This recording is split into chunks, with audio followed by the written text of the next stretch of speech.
Hey, welcome back to the Disney Plus Everyday Challenge. Today we have Gender Revolution, A Journey with Katie Couric. It's an hour and 32 minutes long. It's from 2017, and I am probably going to say a bunch of things wrong in this as I talk about it.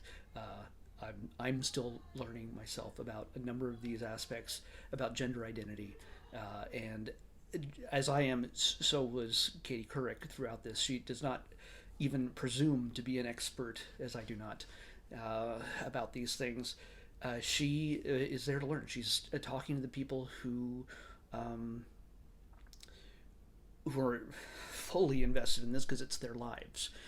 She also talks to people, the scientists, who understand biology and the science behind gender, or whether it's in our genes, brains, anything. I learned an incredible amount.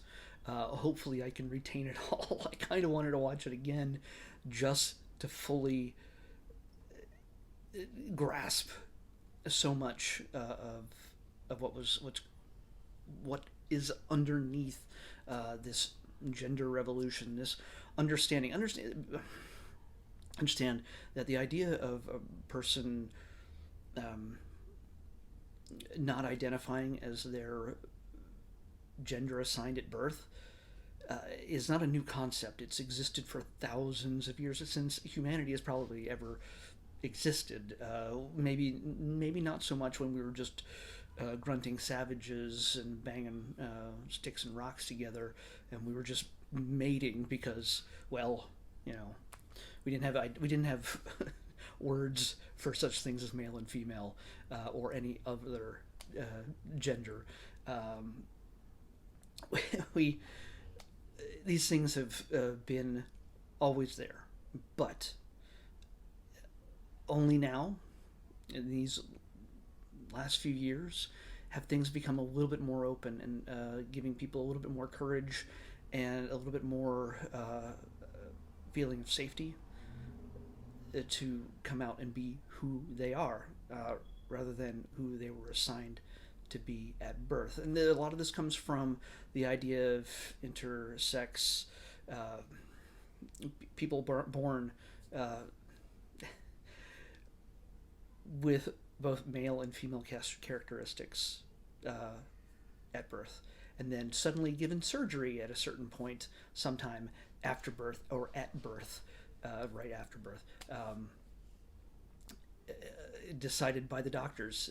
Sometimes by the parents were allowed to choose whether their child was male or female, and it doesn't always work out the way they think. There's still a lot to learn. There's still a lot to explore, but the most important part of all of this is that no matter what gender you are, what gender you were born with, what gender you feel you are, uh, what you realize you are, not just a feeling, an understanding of who you are. You are human. You are a person. You are someone of value. You deserve to live. When nearly half of all transgender children, young people especially, um, and some adults, it's way too many people of any age, nearly half kill themselves because of the things that they go through. It's kind of, it shouldn't be happening. Let's just say that. And okay, I'm not here to preach about this. Honestly, I want to talk about the show itself, because guess what? You're going to get a lot of this in the thing, and it's not here's science and here's a serious study and this is what you should believe. It is literally a discussion. It's a documentary, but it is not cold hard facts. It is also humorous. It is touching. It is emotional. It is, especially when it comes to intersex issues, when it comes to transgender issues, we realize that these things are not in a bubble. It doesn't affect just the person. The most important part is the person who is transgender. But again, all this stuff does not happen in a bubble unless they are completely alone. But even then, it's still a societal matter, because people who are transgender, especially transgender females, are the subject to violence, especially like twice as much when they're white, four times as much when they're people of color. Hey, it's horrendous. But when you're dealing with people at home in a family, and suddenly, oh, guess what? My four-year old likes dolls. 4-year old boy likes dolls. He likes dresses. How do you handle that as a parent? How do you do you go, no, bad, you're gonna be boy, or do you put them in therapy and try to correct them? What do you do? And we get to meet some parents who had to deal with that kind of thing.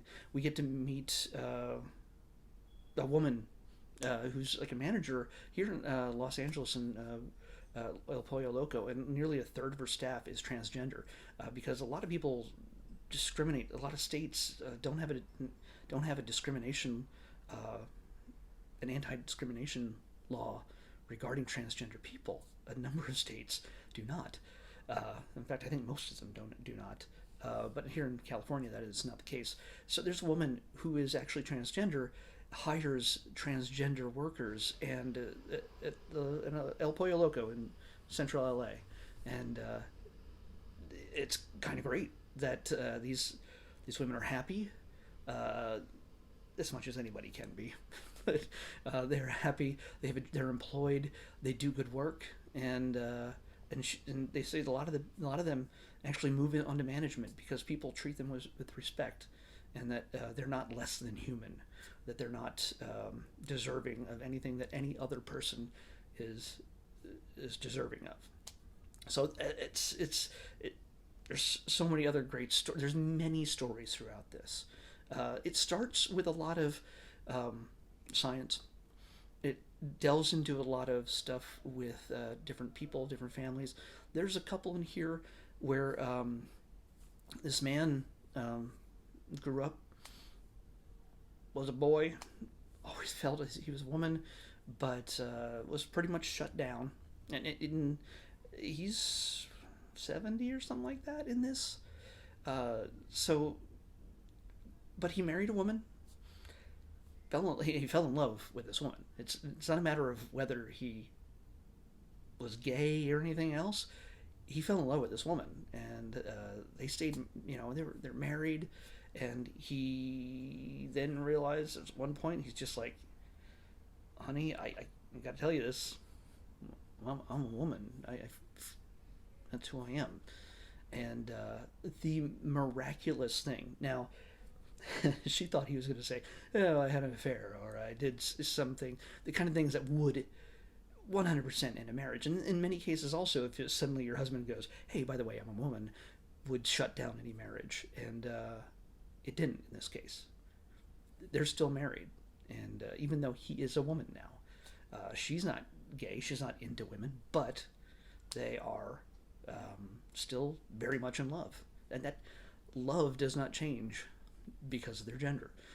I know this is going to be a really hard concept for a number of people who might be watching this, or all four of you, but it usually comes down to the people that speak out strongly against the rights of people who aren't exactly like them, who do not subscribe to specific binary male, female, pink, blue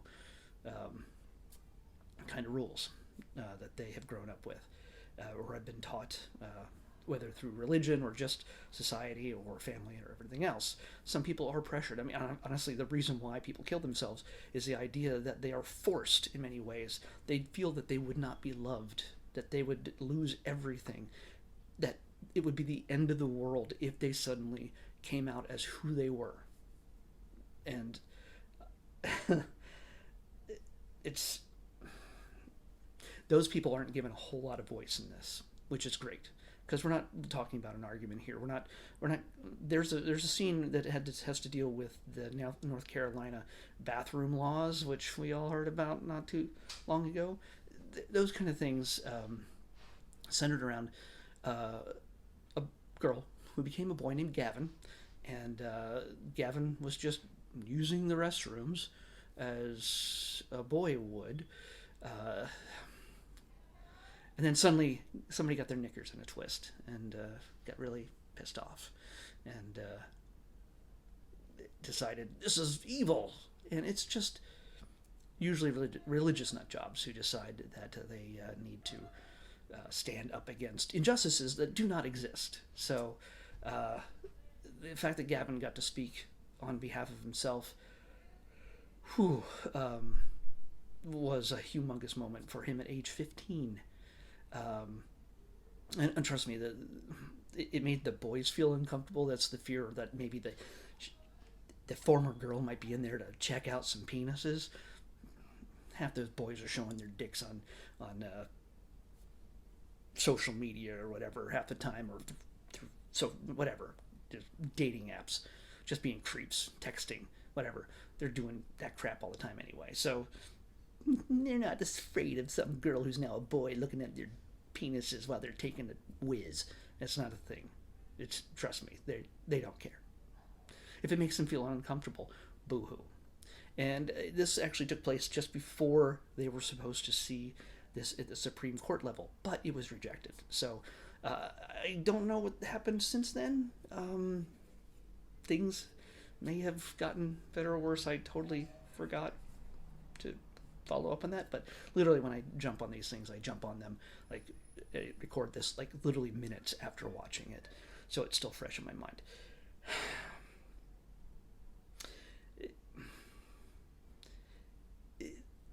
I shouldn't be talking to you about every little detail about this, because I think you should watch this for yourself.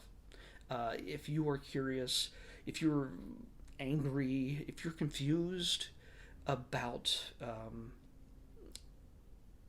transgender, intersex issues, any of these things, whether you're religious, whether you are going through this difficult time of understanding who you are, yourself especially, to see other people dealing with it, this is a really important thing to watch. Again, Katie is not an expert in this. She is learning, and I think she's sort of our avatar in this, in discovering. There's times she messes up what she's meaning to say. And other people are like, no, and she's like, oh crap, I meant to say person, not whatever she was supposed to say. It's funny because she's adorable. So yeah, this is the kind of thing that you should take the time. If this is going to become more and more important in our society as we go along. And yes, there's probably other documentaries that maybe handle this a little bit more in depth. But I think a lot of those also there's a lot that have a much more strong agenda. This is more about learning. This is more about understanding. And I think the most important component that I got from this is that it gave us a window into seeing these people as not just political chess pieces, and not seeing them just as weird, strange perverts that some people somehow think they are. They're human beings. They're people. They might be friends or family. It's even if you don't know it right now. They even spoke to a surgeon, transgender, who does a number of surgeries throughout the week, reassignment surgeries. And some of them are upwards of 70, 80 years old, knowing that they're like, this is how I've been my entire life. I don't want to go to the grave not being who I am. And this is important to them. This is not just like, oh, it's a phase I'm going through. They're 80. 80. You don't just go, well, I think I'm going to try something new now. It's just not how it works.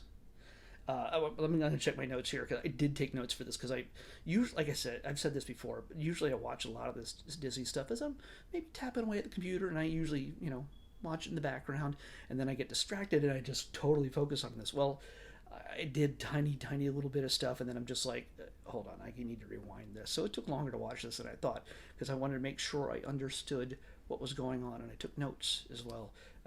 Let me make sure I got all the things I wanted to say. She talked to scientists, surgeons, and students. Um, oh, by the way, yes, this is very much from an American perspective. We see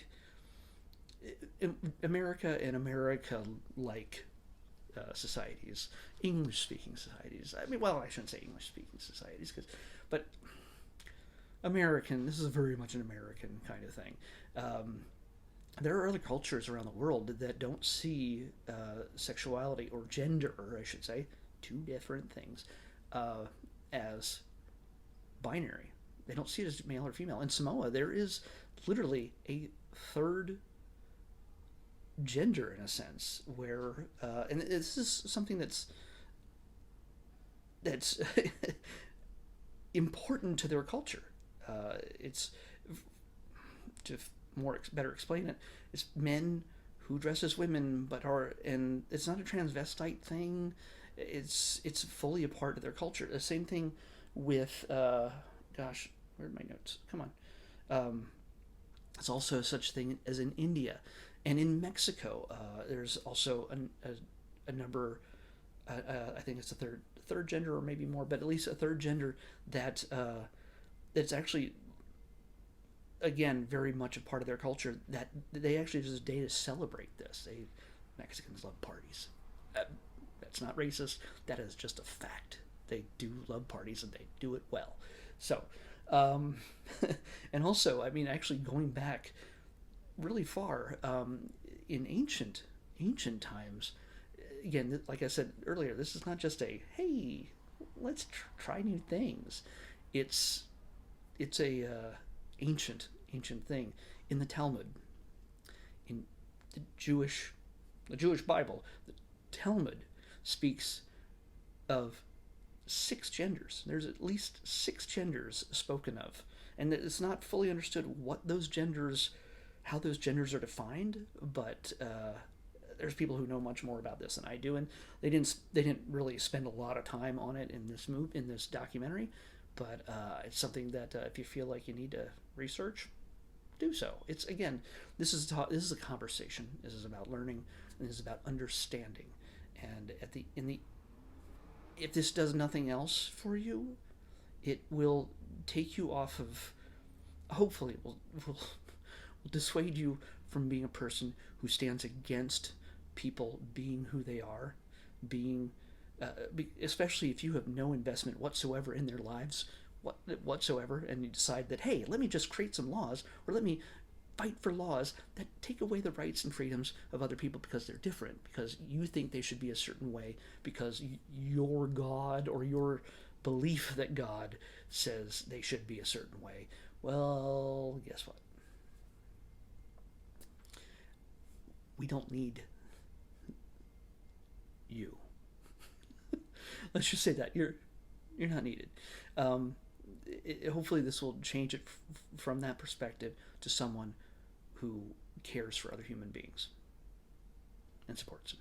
So again, if you have any questions about transgender, intersex, any kind of things dealing with the science behind it all and the humanity behind it all, check out Gender Revolution.